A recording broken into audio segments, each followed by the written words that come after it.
So let's look at some data types in Postgres. We're just going to look at a few. One of them is characters. So you can see characters are string types. Characters, they're string types, they are general purpose types suitable for any combination of text, numbers, and symbols.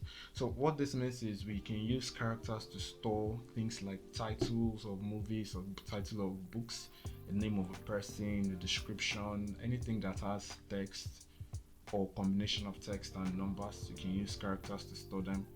So other character types, we have the char, we have varchar, we have text. I'm going to explain what the char means. This is a fixed length column where the character length is specified by n. Let's break it down. So let's say you have a particular data you want to store, and you know that that particular data is going to have a fixed length. A perfect example is, let's say I want to store phone numbers, and in Nigeria phone numbers are about 11 characters. They're 11 characters and that's fixed. I know that this data I want to store is going to be fixed all through 11 characters. Then I can use this char data type. This n here actually represents the number of characters you want it's going to store. So that would be like char 11 in my case, where I want to store the phone numbers. So I know that no matter what, it's always going to be 11 characters there in that particular column or field. So storing phone numbers here will be perfect, because no matter what, I know my phone numbers will always have 11 digits. Now what happens if what I'm storing is not up to 11 digits? Then no problem. What Postgres is going to do is Postgres is going to pad it. So if I'm putting something of 5 digits where it should be 11, Postgres is just going to pad it, like probably add zeros maybe in the beginning, so it will, at the end of the day, everything will be like 11 characters. So in situations like this where I know that I'm not going to always store 11 digits, it will be better to use something else, because if I don't store 11 digits, then I'm just taking up unnecessary space in the database. So that's where varchar comes in. Varchar, think of varchar as variable character.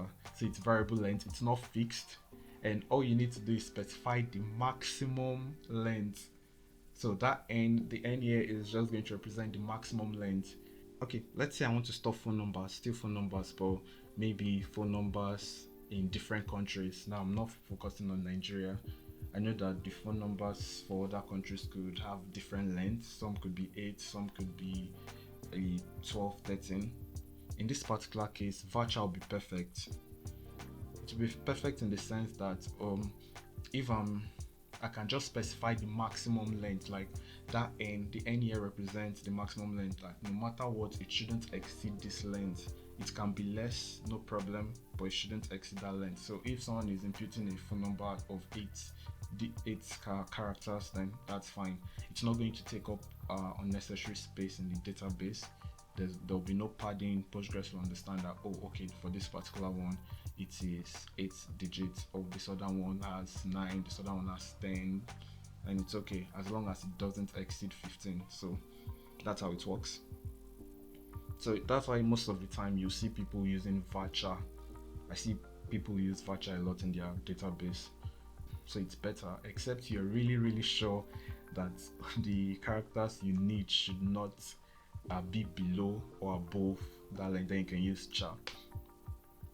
Right, so let's see text. Text, variable length column of unlimited length.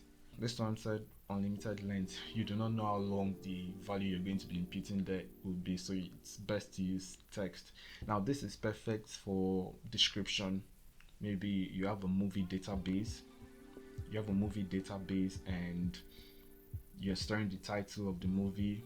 Maybe title of the movie, you can use varchar, because the movie, there'll be different movie titles of different lengths. Then you have the description of the movie. You're not sure the number of characters that will be there, because the movie description can be very long. So it's better to use text as the data type there, where you have unlimited length. So all of this just has to do with characters. Let's move on to other data types.